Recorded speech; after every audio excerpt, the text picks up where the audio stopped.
The scent of time was Alara Vance's only true companion. It clung to her clothes and lived under her fingernails, a dry, sweet perfume of decaying paper, brittle leather, and faded ink.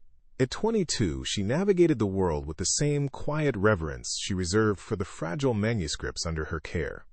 Her fingers, long and delicate, traced the cursive of a 19th-century letter, her touch a whisper against the page. As an archival intern, she was a ghost in the annals of other people's lives, a preserver of passions she had never known. This silent, ordered world was her refuge and her prison, a meticulously catalogued existence where her own story remained unwritten, its pages blank and bound by a duty she could not escape. Her heart ached with a hollowness that the rustle of history could never quite fill. If you want to discover what choice will force Alara to finally write her own chapter, watch until the end. I invite you to subscribe to the channel and comment on where you are watching from. We continue. Her virginity was not a statement or a sacred vow, but a quiet consequence of a life lived in service to others. It was a room in her own house she had never entered, a silence where a song should be. For years, her world had shrunk to the precise dimensions of her mother's illness, a landscape of pill schedules, doctor's appointments, and the oppressive quiet of a sick room. Friendships withered from neglect, and the tentative sparks of youthful romance were extinguished before they could ever catch flame. She had become an expert in sublimation, channeling the formless ache of her own desires into the delicate work of restoration. She mended the torn pages of forgotten lovers, pieced together the fragmented diaries of adventurers, and in doing so, felt a phantom echo of the life she was too afraid and too obligated to claim for herself. The basement of the County Historical Society was her sanctuary.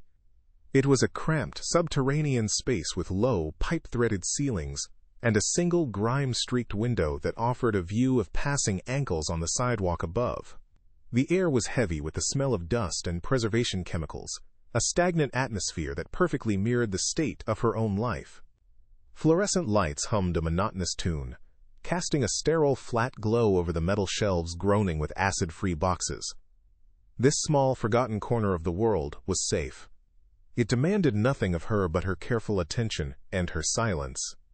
Here, she could be invisible, a custodian of the past, shielded from the terrifying, unpredictable demands of a future she had no idea how to build or even want for herself. Sometimes, a particular artifact would break through her carefully constructed composure. Today, it was a series of letters from a woman who had left her small town to study art in Paris. The ink flowed with a passion and certainty that made Alara's breath catch in her throat. The woman wrote of the overwhelming sensory experience of the city, the thrill of artistic discovery, the terrifying and exhilarating freedom of being utterly unknown. Alara closed her eyes, the brittle paper cool against her fingertips, and for a moment she allowed herself to imagine it. She saw vibrant colors instead of beige archives, heard the clamor of a bustling street instead of the hum of the lights, and felt a pang of longing so sharp and profound it was a physical pain in her chest, a grief for a life she was too dutiful to live. The shrill, digital chime of a daily reminder on her phone shattered the Parisian dream. 5 p.m. The sound was a summons, pulling her back from the sun-drenched boulevards of her imagination to the gray reality of her obligations. A familiar tension seized her shoulders as she carefully placed the letter back in its protective sleeve. The thought of home was not a comfort, but a weight. It meant facing her father's stoic, disappointed silence and the suffocating atmosphere of unspoken expectations. It meant returning to the quiet, medicinal scent of her mother's room, a scent that had replaced all other perfumes of home. Leaving the archive felt like an act of self-betrayal, stepping out of the dusty but peaceful tomb of history and back into the living mausoleum of her own family. She packed her bag with methodical, listless movements. Her life had not been derailed by a single, cataclysmic event, but eroded by 1,000 tiny, selfless concessions. She had chosen the community college nearby instead of the university that offered her a scholarship. She had let go of her art classes because the evening hours interfered with her mother's care.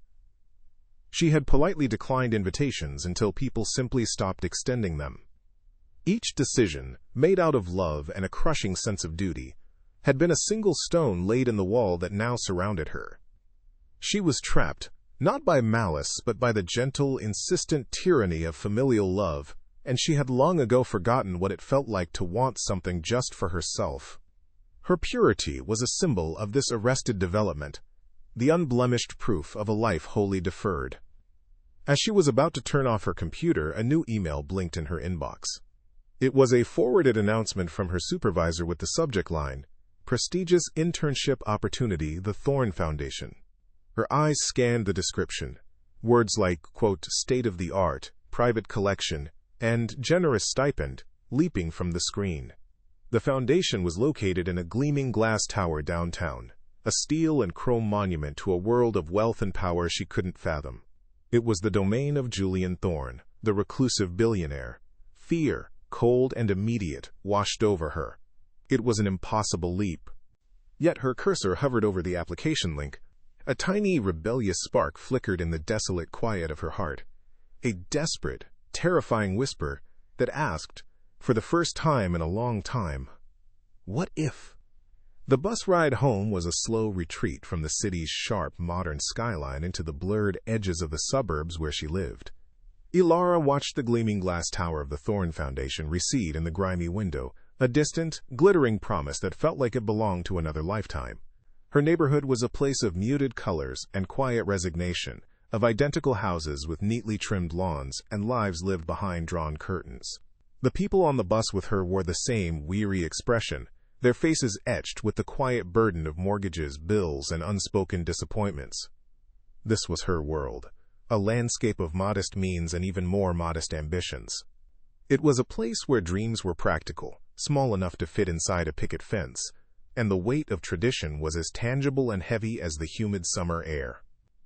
Her family's house stood at the end of a quiet cul-de-sac, a two-story beige box that was meticulously maintained but devoid of warmth.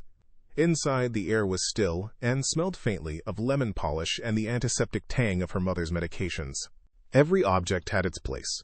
The family photos on the mantelpiece arranged in chronological order, the well-worn Bible on the coffee table, the stiff, uninviting sofa protected by a plastic cover. It was a museum of a life, not a home. Ilara moved through the silent rooms with the practiced quiet of an intruder, her footsteps swallowed by the thick carpeting. This house was the physical manifestation of her obligations, its walls built from duty, and its silence filled with the crushing weight of unspoken expectations. Her father's heavy armchair sat empty in the living room, a throne from which he presided over their small, suffocating kingdom. Her father, Arthur Vance, was a man carved from rigid principles. He was waiting for her at the kitchen table, a newspaper spread before him like a shield. He didn't look up as she entered, the rustle of the page, the only acknowledgement of her presence. He was not a cruel man, but his love was conditional, measured in adherence to his strict moral code. For him, a daughter's virtue was a reflection of a father's honor. "The Morton's boy is back from college," he said, his voice a low rumble that carried no room for discussion. "He's taken a position at the bank, a respectable young man." Ilara's stomach tightened. She knew this was not a piece of news, but the opening move in a familiar, dreaded chess game where her life was the prize and she was not permitted to play. The first and last stop of her daily homecoming was her mother's room. The space was kept dim, the heavy curtains drawn against the afternoon sun, creating a perpetual twilight. Her mother, frail and pale against a mountain of white pillows, offered a weak smile. The illness had whittled her down, but it had not touched the steely resolve in her eyes. "Your father only wants what's best for you, Ilara," she whispered, her voice a fragile, papery thing. "A good husband, a secure life. It's all a mother could wish for." The words were gentle, coded in maternal concern, but they were another bar in the cage being built around her. Her mother's sickness was the foundation of her guilt, the unassailable reason she could never, ever, put her own desires first. To do so would be a betrayal of the deepest kind. Her evening unfolded in a silent, choreographed routine of care. She prepared a simple broth and toast for her mother, ensuring the pills were arranged in the correct order in the plastic weekly dispenser. She fluffed the pillows, changed the water in the vase of wilting carnations, and read aloud from a book of Psalms until her mother's breathing evened out into the shallow rhythm of sleep. Afterwards, she would clean the kitchen, scrubbing the counters with a vigor that failed to scour away her own simmering resentment. Each task was an act of love, she told herself, but it felt more like a penance. She was atoning for a crime she couldn't name, paying a debt for a life she hadn't yet been allowed to live. This relentless cycle of service had hollowed her out, leaving a vast, echoing emptiness where a personality should be. Dinner with her father was an exercise in tension. The clinking of cutlery against ceramic was the only sound for long stretches.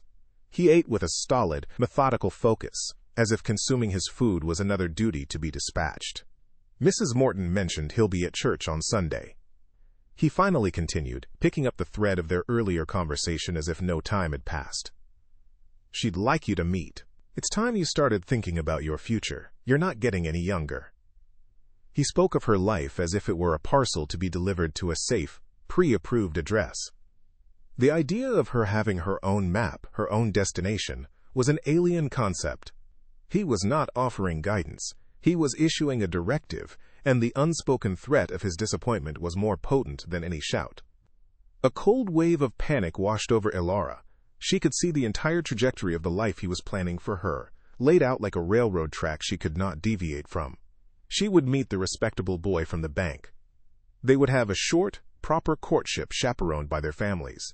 The wedding would be in the same church where she was baptized. They would buy a small house just a few blocks away, and she would spend her days caring for her husband, her children, and her aging parents, her world shrinking until it was no bigger than this very street.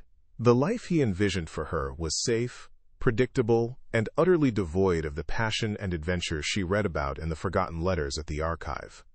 It was a slow, quiet death of the soul, and they were calling it a blessing. The unspoken truth that hung in the air between them was the precarious state of their finances. Her mother's illness was a slow, relentless drain on their modest savings.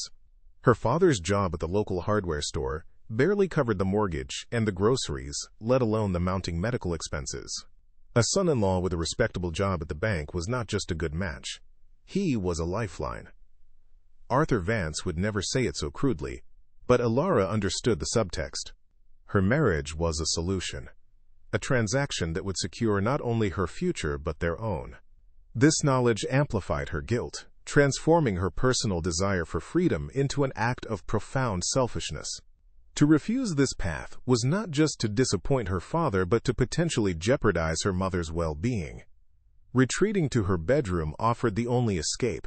The room was a time capsule of her adolescence, with faded posters of places she'd never visit and shelves overflowing with books that served as portals to other worlds. It was a space that belonged to a girl who had once had dreams, before duty had demanded she put them away. She sat on the edge of her bed and pulled out her phone. The screen's bright glow, a stark contrast to the room's dimness. She opened her email and stared at the internship announcement from the Thorne Foundation. The sleek, corporate logo, the promise of a generous stipend, the name Julian Thorne, it all felt like a transmission from a distant planet. It was a world of power, wealth, and autonomy she couldn't comprehend. Lying in the dark, she could hear the house settling around her, the groan of the pipes, her father's heavy tread in the hallway, the faint, persistent cough from her mother's room. These familiar sounds, once a source of comfort, now felt like the turning of locks, the closing of a cell door. The thought of applying for the internship had transformed from a fanciful daydream into a desperate, urgent need. It was no longer about ambition or a career. It was about survival. It was a single, terrifying chance to write one sentence of her own story before someone else filled all the pages. With a trembling finger, she clicked the link. The application form loaded, a beacon in the suffocating darkness, representing a choice between the honor of her family and the salvation of herself. The Thorne Foundation was not a building. It was a blade of glass and steel thrust into the sky, a monument to a world so far removed from Elara's that it felt like science fiction. Stepping into the lobby was like entering a vacuum. The air was cool and silent, scrubbed clean of the city's grime and noise. Marble floors reflected the cold, recessed lighting, and the only sound was the whisper of her own inadequate shoes against their polished perfection. She felt like a stray page from a dusty book that had blown into a sterile laboratory. Every person she saw moved with a sharp, angular purpose. Their tailored clothes, a uniform of success she could never afford. She clutched the strap of her worn satchel, a relic from her world of paper and paste, feeling her own history, her own poverty, like a visible stain on her skin. She was escorted to the penthouse by a silent woman whose smile never reached her eyes. The private elevator ascended with a disorienting smoothness, the city shrinking below them into a map of lesser lives. The doors opened directly into the archive, and Alara's breath caught. It was not a basement filled with groaning shelves, but a cathedral of information. Climate-controlled glass cases housed manuscripts that glowed under museum-grade lighting. Servers hummed softly behind panels of brushed steel. The entire north wall was a single sheet of glass, offering a god's-eye view of the sprawling metropolis. It was a space of immense power and profound isolation, a place designed not to welcome, but to preserve and control. She understood immediately that this room was not just a collection of artifacts. It was a portrait of its owner's soul. Her first task was to begin cataloging a recently acquired collection of personal correspondence from a silent film star. The letters were fragile, their ink faded, their emotions still achingly raw. As she worked, a strange sensation prickled the back of her neck, the feeling of being watched. She scanned the vast, empty room, but there was no one. Yet the feeling persisted, as if the very air was an extension of a singular assessing consciousness. The silence here was different from the silence of her basement. That was a silence of neglect and forgetting. This was a silence of absolute authority, heavy and expectant. She felt like a specimen under a microscope, her every careful movement being judged by an unseen observer. Her hands, usually so steady, trembled slightly as she handled a yellowed photograph. He appeared without a sound, a phantom materializing at the edge of her vision. Julian Thorne was not a man who entered a room. He inhabited it, his presence instantly commanding all the space and air. He was taller than she had imagined, dressed in a charcoal suit so perfectly tailored it seemed less like clothing and more like a second skin. His face was a composition of harsh lines and controlled planes, his dark hair threaded with a touch of silver at the temples that spoke of stress, not age, but it was his eyes that held her captive. They were a pale, glacial blue, devoid of warmth and possessing an unnerving intelligence that seemed to see right through her carefully constructed walls of timidity, cataloging her insecurities with the same detached precision she applied to her manuscripts. "You are Alara Vance." It was not a question, but a statement of fact. His voice was a low baritone, as cool and polished as the marble in the lobby, each word delivered with an economy that bordered on disdain. He did not offer a greeting or a welcome. He simply stood there, his gaze sweeping over her workstation, his expression unreadable. Ilara's throat went dry. She could only manage a small, jerky nod, feeling her own name sound foreign and insignificant when spoken by him. "The collection is delicate. Your predecessor was careless." The unspoken threat hung in the air between them. He was a man who did not tolerate mistakes, and she was a mistake waiting to happen, a fragile thing in a world of unbreakable surfaces. He moved closer, his shadow falling over the desk, enveloping her in a sudden chill. He leaned in to inspect a letter she had just placed in a mylar sleeve, his proximity overwhelming her senses. She was acutely aware of the clean, sharp scent of his cologne, a fragrance that smelled of money and something else, something metallic and cold. He pointed to a faint, water-damaged word at the bottom of the page. "What do you make of this?" he asked, his voice now a murmur near her ear. As he gestured, the cuff of his immaculate shirt brushed against her forearm. The fine, crisp cotton against her bare skin was an electric shock, a jolt of unexpected texture and intimacy that made her entire body freeze, her breath trapped in her lungs. Julian Thorne recoiled as if he had been burned, pulling his hand back with a speed that was almost violent. A flicker of something unidentifiable, annoyance, surprise, perhaps even disgust, crossed his features before his face settled back into its impassive mask.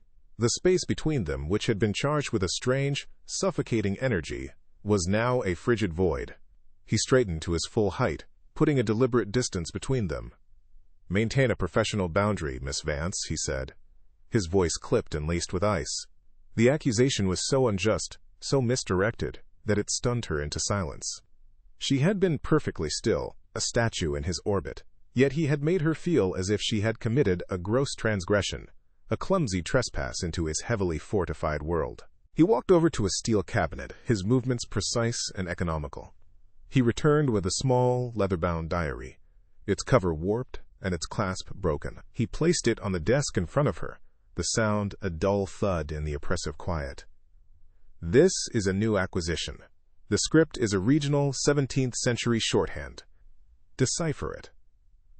The book looked ancient and impossibly complex, the kind of puzzle that would take a seasoned expert months to solve. It was not an assignment, it was a dismissal, a challenge designed to be insurmountable. He was testing her, pushing her toward failure to confirm his own low expectations. Ilara looked from the cryptic looping script of the diary to his cold, unyielding face, and understood that her future in this place hinged on her ability to solve an unsolvable problem.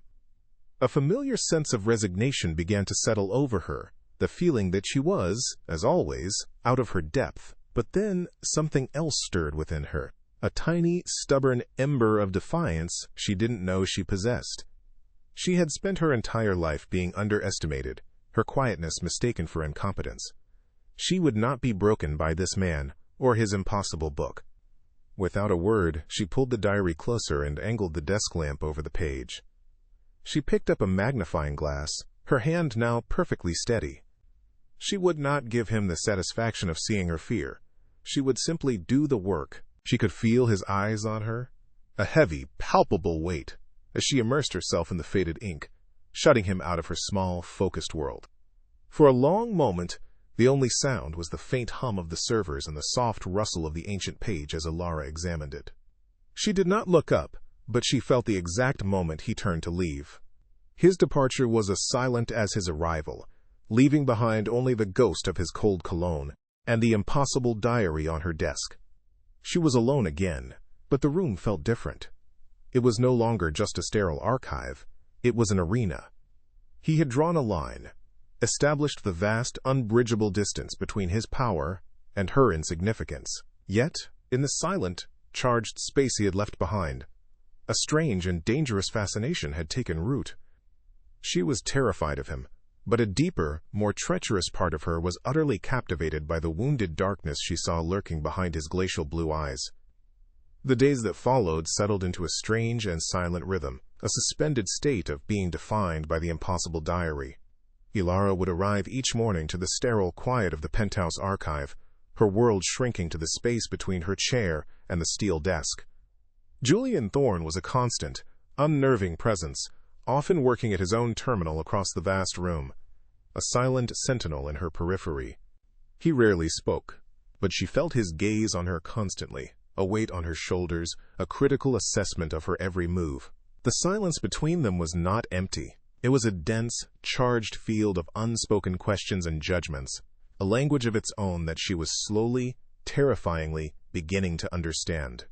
Her fear of him had not subsided, but it was now threaded with a dangerous magnetic curiosity about the man behind the impenetrable facade.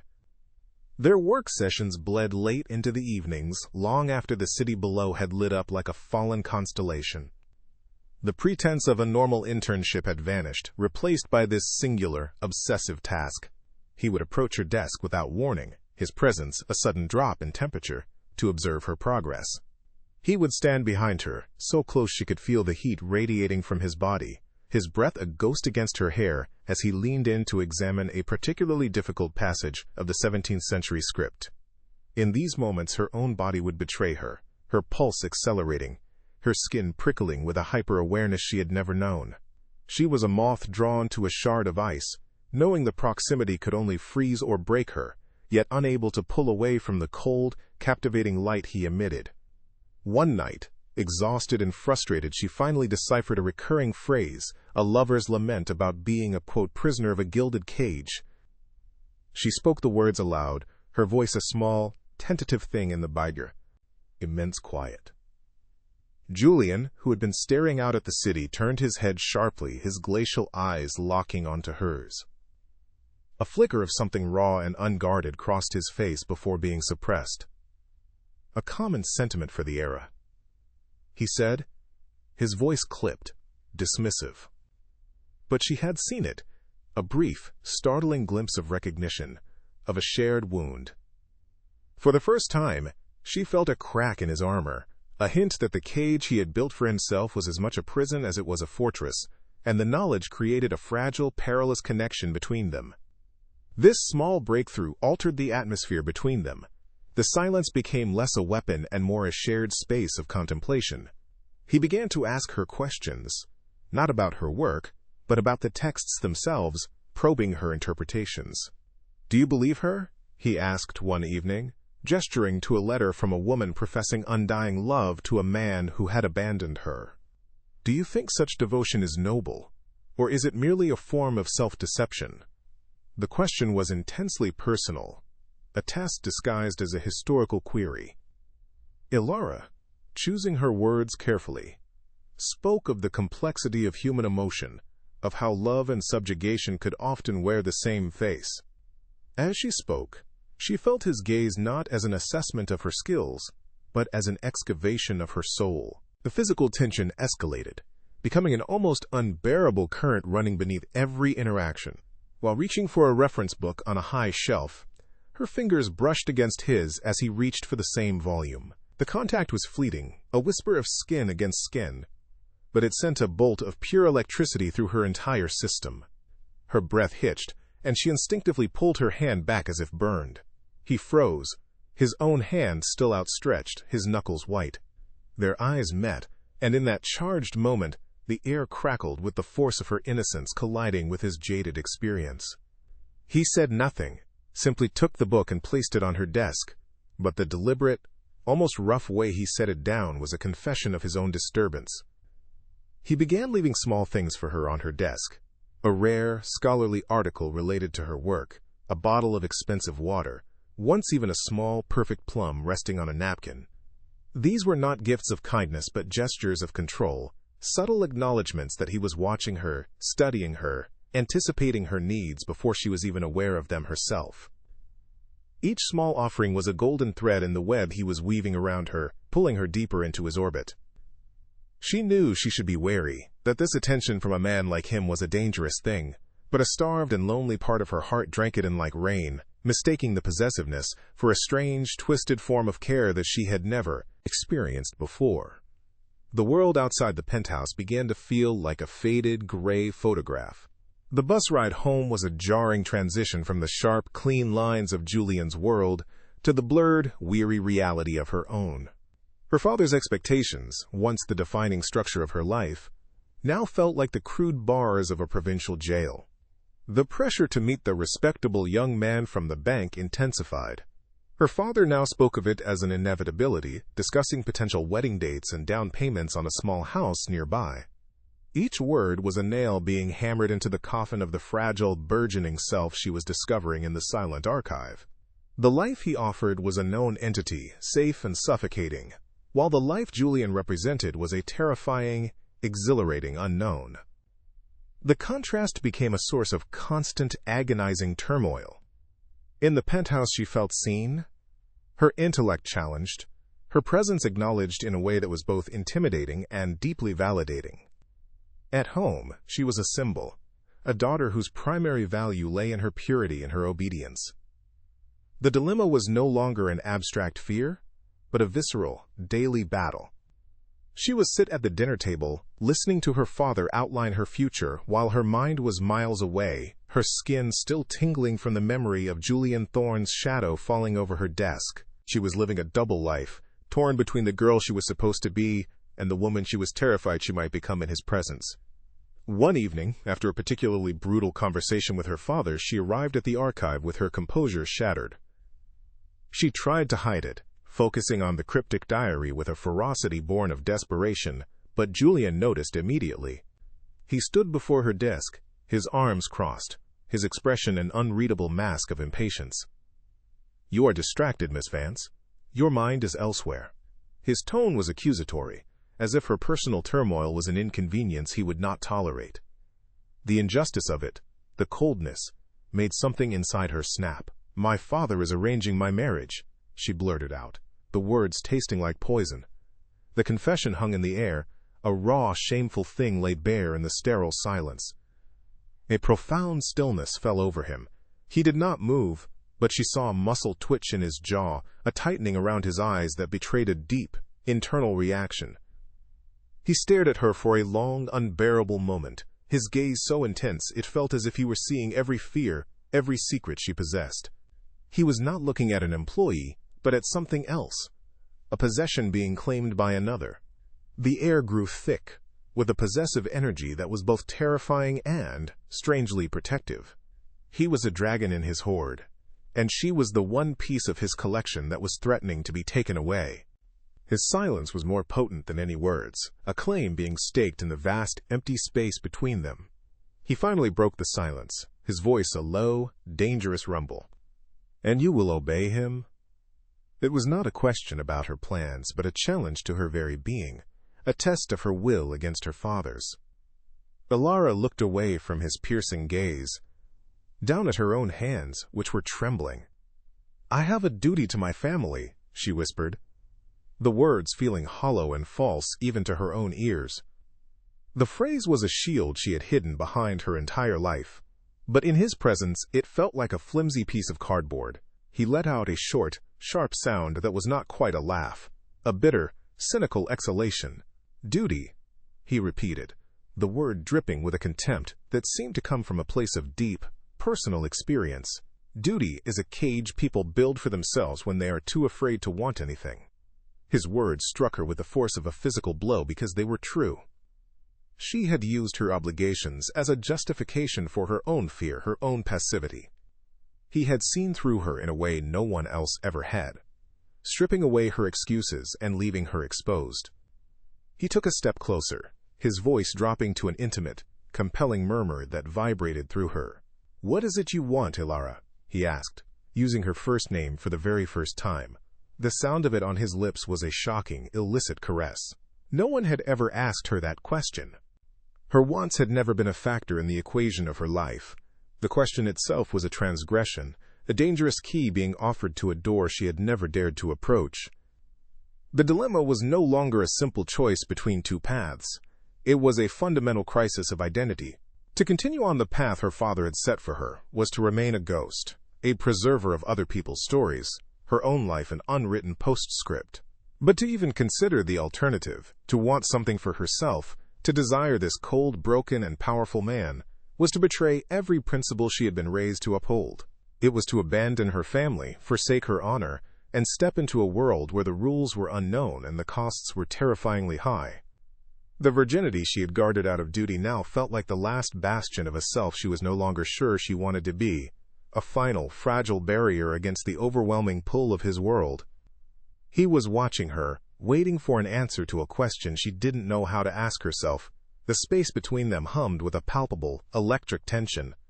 She could see the conflict in his own eyes, the battle between his instinct to control and a deeper, more reluctant impulse to, what? Protect? Possess? Understand? She realized with a dizzying certainty that he was just as trapped as she was, imprisoned by a past he could not escape. This shared brokenness was the true source of their connection, a dark, magnetic pull between two damaged souls, recognizing their own reflection in the other. Her desire for him was no longer a passive fascination. It was an active, aching need, a yearning for the one person who saw her not as a dutiful daughter, but as a fellow prisoner. She looked up from her hands and met his gaze directly, her heart pounding a frantic, rebellious rhythm against her ribs. She didn't have an answer for him, not yet. But the act of meeting his eyes was an answer in itself. It was a silent declaration that she would no longer look away.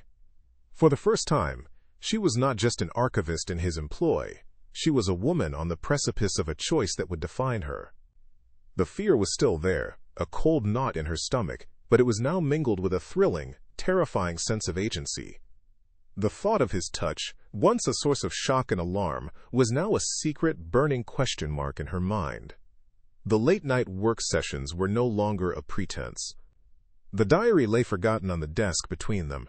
Their real work had become the slow, cautious, and dangerous excavation of each other.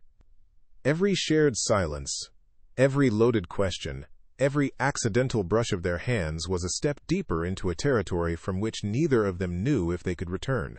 He would tell her fragmented stories about the artifacts in his collection, But she understood he was really telling her stories about himself, tales of betrayal, loss, and the high cost of power. He was showing her the pieces of his shattered soul, and in return, she found herself revealing her own quiet desperations, the secret longings she had never voiced to anyone. She began to see the man beneath the billionaire, the wounded boy hiding inside the cold, controlling tyrant. This glimpse of his vulnerability was infinitely more seductive than his power or his wealth. It made her want to reach across the chasm that separated them, not just out of desire, but out of a deep, resonant empathy. She, who had spent her life caring for her mother, felt a familiar and yet dangerously different instinct to care for him, to soothe the wounds that were the source of his scars, both visible and invisible. This impulse terrified her more than anything. It was one thing to cede control of her body. It was another thing entirely to risk her heart on a man who had made it clear he was incapable of love. The final, unbearable pressure arrived on a Tuesday evening in the form of a visitor. Her father had invited the banker's son, Thomas Morton, for tea, an ambush disguised as a social call. He sat on their stiff, plastic-covered sofa, a pleasant, bland young man with a neatly knotted tie and a future as predictable as the setting sun. He spoke of interest rates and mortgage portfolios while Ilara's world tilted on its axis. She could feel the walls of the small living room closing in, each tick of the mantel clock a hammer blow against her fragile resolve. This was the moment of her execution or her escape. She looked at Thomas's kind, uninteresting face and saw the ghost of her own future, a life of quiet service, of muted colors, of a soul slowly starving to death in a comfortable, respectable home. With a calmness that felt alien to her, Ilara set her untouched teacup down on its saucer. The delicate clink of porcelain was the only sound in a sudden, expectant silence. "Mr. Morton," she began, her voice low but steady, a foreign instrument she was playing for the first time. "You are a kind man, and my father holds you in the highest esteem. For that reason, I must be honest. I cannot accept your courtship." The words, once spoken, hung in the air like smoke. Thomas's face flushed with a mixture of surprise and embarrassment. But it was her father's expression that held her captive. His face, a moment before filled with paternal pride, hardened into a mask of cold, disbelieving fury. In that instant, she had not just refused a suitor. She had committed an act of unforgivable rebellion against his entire world order. The fallout was not loud, but it was brutal. After Thomas made a hasty and awkward departure, her father turned to her, his voice a blade of ice. "You have shamed this family," he hissed, the words precise and venomous. "You have thrown away security, respectability, everything I have worked to provide for you. All for what? For some foolish, selfish notion of a life you know nothing about."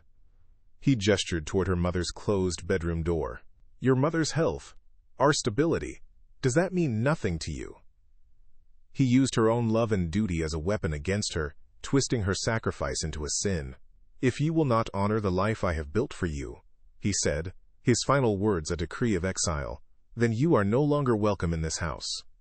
Numbness was a strange, cold blanket.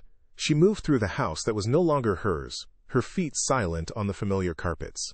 In her room, she packed a single canvas bag, her hands moving with a mechanical detachment. She took a few books, a change of clothes, and the small, worn photograph of a mother who smiled before the illness stole her light. Each object was a ghost of a life that had just ended. Walking out the front door, she didn't look back. The humid night air felt shockingly new on her skin. There was only one place to go, one person who represented the terrifying, magnetic north of her shattered compass.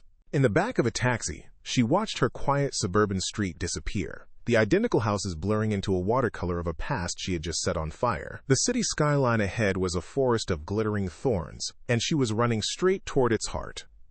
The lobby of the Thorn Foundation was as cold and silent as a tomb, a stark contrast to the chaotic symphony of grief and fear playing inside her.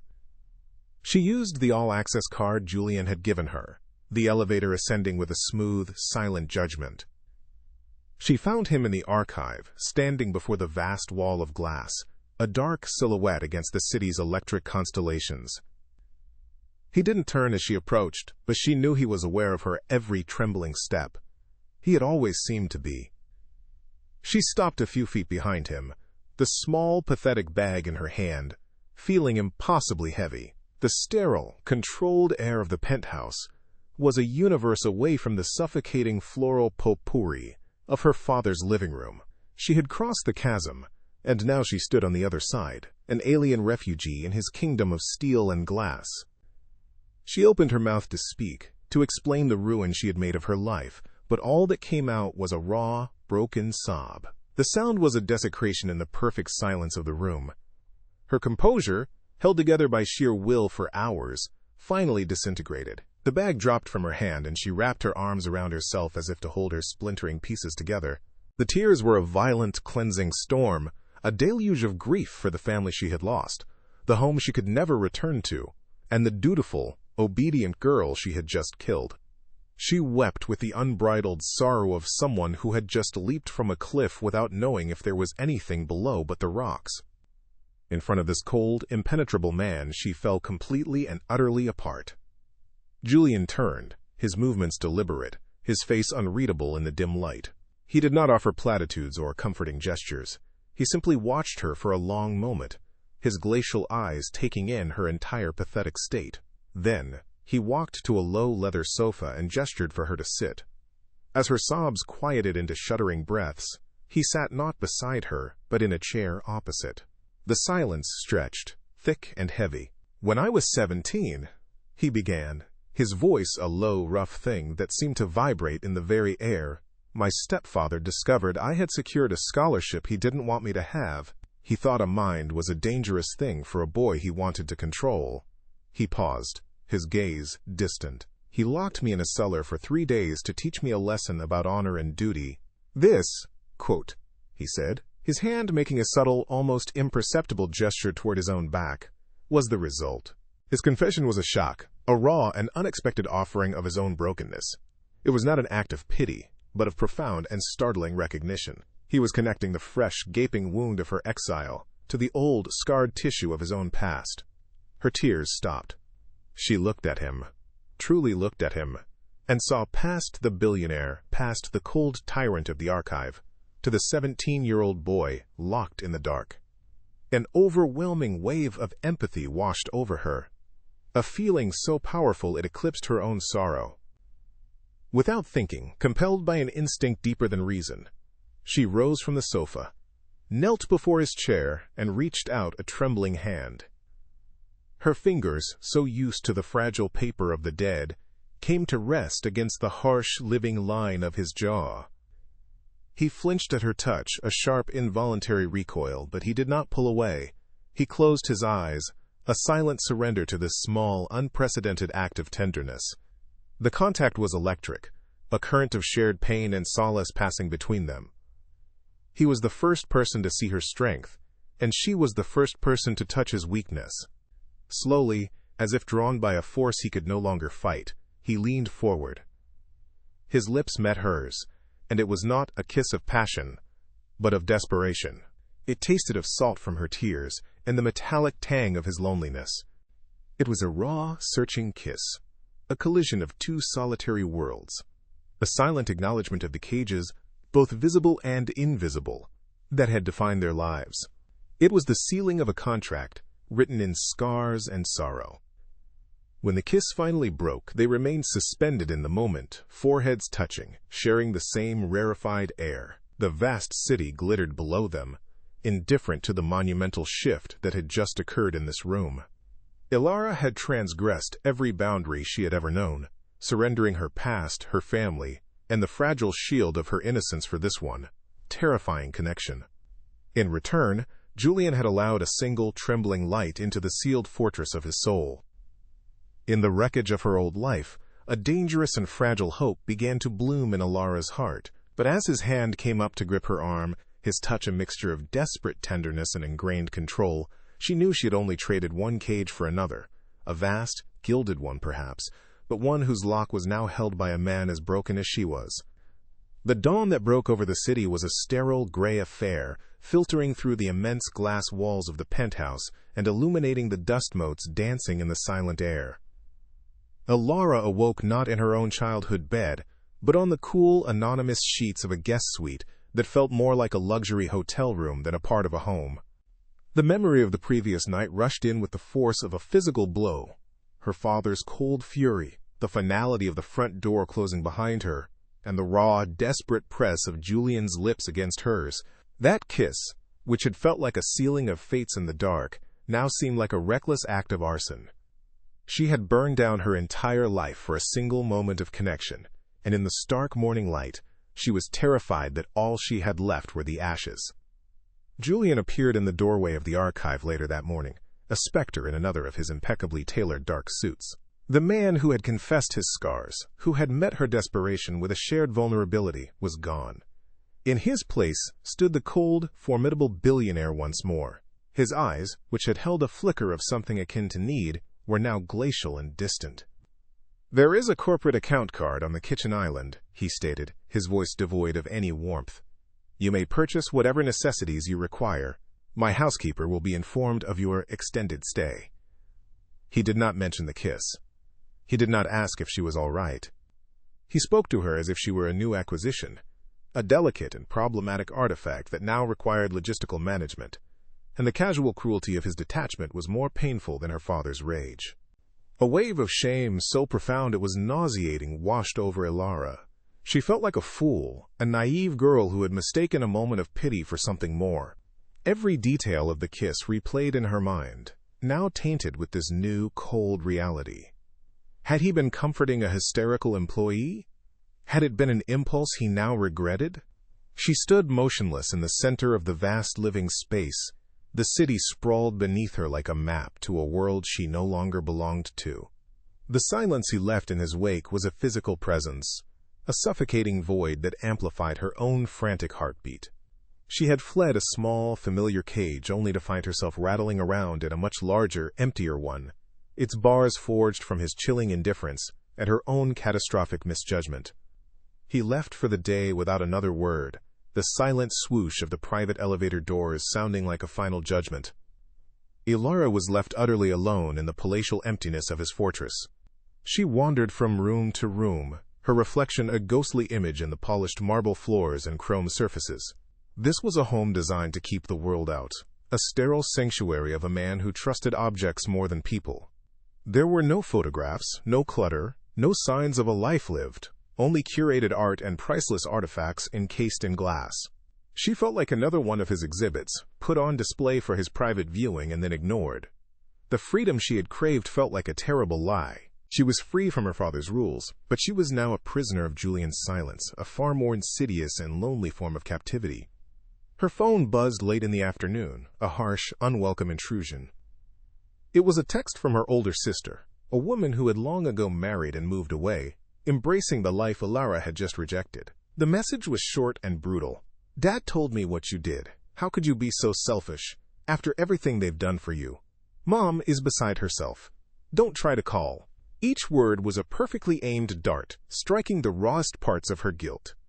She sank onto a leather sofa that cost more than her father's car, the phone slipping from her numb fingers. The final thread to her old life had been decisively cut, not by her, but by them. She had truly been cast out, and the weight of her mother's silent suffering, now her fault entirely, threatened to crush her completely. Fear, cold and absolute, began to settle in her bones. She had gambled everything, her family, her home, her honor, on a single desperate impulse. She had thrown herself at the mercy of a man who was as emotionally barren as the penthouse he inhabited. What if he tired of her? What if this extended stay was merely a temporary arrangement until his sense of responsibility waned? The image of herself on the street, disowned and alone, was a terrifyingly real possibility. She had destroyed her past and her safety net for a future that was entirely dependent on the whims of a powerful, damaged man who had already proven how quickly he could retreat behind his impenetrable walls. The sheer scale of her recklessness was dizzying, and she felt a primal terror at having unmoored herself so completely from the only world she had ever known. But then, as she sat there, drowning in the silence and her own regret, something else stirred deep within her. It was a small, stubborn ember glowing in the wreckage. She remembered the feeling of her own voice, steady and clear, as she had refused Thomas Morton. She remembered the terrifying, exhilarating power of that single, sovereign choice. It was the first decision she had ever made that was entirely her own, born not of duty or fear, but of a desperate, nascent desire to live. That act of rebellion, as costly as it was, had belonged to her. Even if Julian cast her aside, even if she had made a terrible mistake, she knew with a bone-deep certainty that she could never go back to being the silent, obedient girl in the beige house. That person had died the moment she walked out the door. Miles away in a sterile boardroom overlooking a different part of the city, Julian Thorne stared unseeing at a page of quarterly projections. The numbers swam before his eyes, meaningless. All he could see was Alara's face, streaked with tears, her eyes wide with a terrifying combination of grief and trust. All he could feel was the ghost of her touch against his jaw, a gentle pressure that had somehow bypassed every defense he had spent 2 decades perfecting. The kiss had been a catastrophic breach of protocol, an emotional exposure he had not permitted himself in years. It had felt like drowning and being saved all at once. His retreat into cold professionalism was a reflex, a desperate attempt to regain control of a situation, and a heart that was spiraling dangerously beyond his command. He was terrified of the hope she represented, and even more terrified of the damage he would inevitably inflict upon it. Back in the penthouse, as evening bled across the sky, Ilara's fear finally gave way to a fragile, steely resolve. She would not be a weeping ghost in his gilded cage. She would not wait for him to decide her fate. She stood up, her movements deliberate, and walked into the archive. Her work. The one thing that was hers. The one skill that had brought her here. She switched on the single, focused light of her desk lamp, creating a small island of purpose in the vast, encroaching darkness. She pulled the 17th century diary towards her, its cryptic script a welcome and solvable puzzle. She would not be his charity case or his discarded project. She was the archivist. She would do her job, and in the quiet dignity of that work, she would find her own footing in this strange, new world. When Julian finally returned late that night, he found the penthouse dark, except for that single pool of light in the archive. He stood in the shadows of the doorway, watching her. She was bent over the ancient manuscript, her expression one of intense concentration, a world away from the broken girl who had sobbed in his arms less than 24 hours before. She seemed to sense his presence, looking up slowly. Her eyes met his across the cavernous room. There was no pleading in her gaze, no fear, only a quiet, unwavering self-possession. The physical distance between them was only a few dozen feet, but it felt like miles of treacherous, uncharted territory. And in that silent, charged moment, he realized with a jolt that while he had been busy rebuilding his walls, she had been quietly laying the foundation for her own. He crossed the vast expanse of polished marble that separated them, his deliberate footsteps the only sound to break the profound silence. Each sharp, resonant click was a punctuation mark in the unspoken sentence hanging in the air. Ilara did not flinch or look up from the ancient diary, though she felt his approach as a change in atmospheric pressure, a gathering of storm clouds in the quiet room. Her focus on the looping 17th century script was a shield and a statement. She would not be the weeping girl waiting for his verdict. She was a scholar at her work, a small, steady flame of purpose she had lit herself in his cavernous darkness. This stillness, this quiet refusal to be diminished, was a new and unfamiliar power, and she felt him hesitate for a fraction of a second as he entered the small circle of her lamplight. Julian stopped beside the desk, his shadow falling over the fragile pages. For a long moment, he simply stood there, a towering, silent presence. He didn't look at her, but at the work spread before her. The diary, the scattered notes filled with her elegant, precise handwriting. The translated passages that gave a voice to a woman dead for 300 years. He reached out, not to touch her, but to pick up a single sheet of paper. Ilara watched his long fingers, the knuckles scarred from a past he had only just begun to reveal, as they held the transcript with an unnerving gentleness. He read the words she had painstakingly deciphered, his expression unreadable. He was studying the ghost of another woman's story, but she knew, with a certainty that made her heart ache, that he was searching for a reflection of their own. Her lover built her a castle on the coast, he finally said, his voice a low, rough murmur that was worlds away from the cold command he usually employed. He was still looking at the paper, not at her. He filled it with treasures from all over the world. And yet, she writes only of the sea. He placed the paper back on the desk with meticulous care. Do you think she ever felt free in that beautiful prison? The question was a delicate, dangerous probe, ostensibly about the text, but truly about the gilded cage in which they now stood. He was asking for her forgiveness, her absolution, and her perspective, all at once. He was asking if she, too, only dreamed of the sea while surrounded by his treasures. And the vulnerability in the question was breathtaking. Ilara finally lifted her head, her gaze meeting his. The fear that had been her constant companion was gone, replaced by a quiet, empathetic clarity. I don't think she saw it as a prison, she answered softly, her voice steady. I think she understood that every sanctuary has walls. What mattered was that she had chosen them. She wasn't his captive. She was the keeper of his most prized possession, his trust. As she spoke, she saw the last of his defenses crumble. A profound, startling respect dawned in his glacial blue eyes. A look that saw her not as a fragile ward or a beautiful object, but as the one person who had deciphered the cryptic shorthand of his own soul.